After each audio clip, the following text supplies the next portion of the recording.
You are thinking about running for president in 2016, and I want to talk to you about that in a moment, but it has brought attention back to some of your comments, as it does to any candidate potentially running for president. You said recently that you thought that there might not actually be elections in 2016 because of widespread anarchy. Do you really believe that?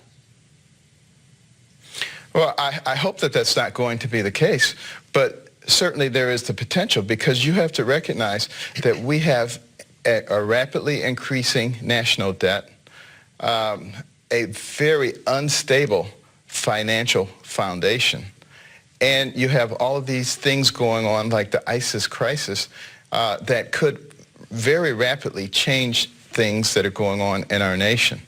And unless we begin to deal with these things in a comprehensive way and in a logical way, there is no telling what could happen in just a matter of a couple of years, and particularly in a situation where we have a Senate and a Senate leader who has over 300 bills sitting on his desk, will not bring them to the floor for a vote, thereby thwarting the will of the people.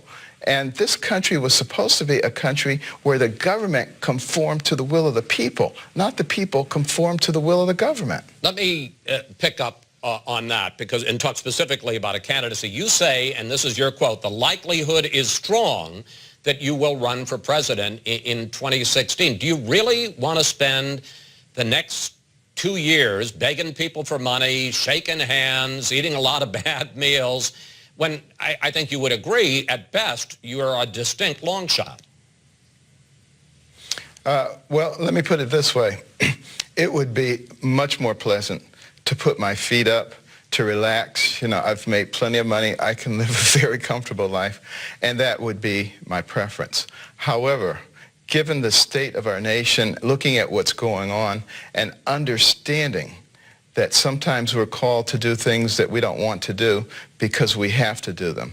And we look at the future of our children, our grandchildren, all the people who come behind us. If we all run for the hills, if we all run for the most comfortable place and just allow whatever to happen, then we get what we deserve. I have about a minute left. I'm going to be transparent here. You and I are friends. I have great regard for you, and we have had this question that I'm about to ask you, we've talked about in private. But after looking at Barack Obama and what's happened with his lack of political experience over these last 6 years, wouldn't putting Ben Carson in the Oval Office be akin to putting a politician in an operating room and having him perform one of your brain surgeries?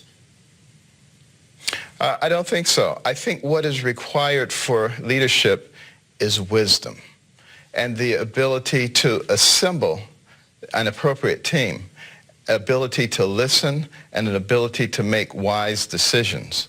And we also have to recognize what I said a little bit earlier.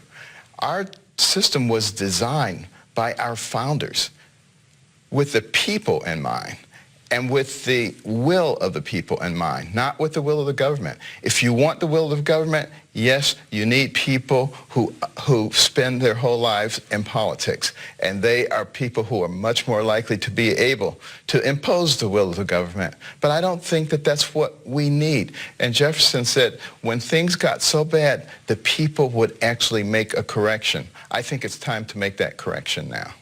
Ben Carson, thank you. Thanks for coming in today. It's always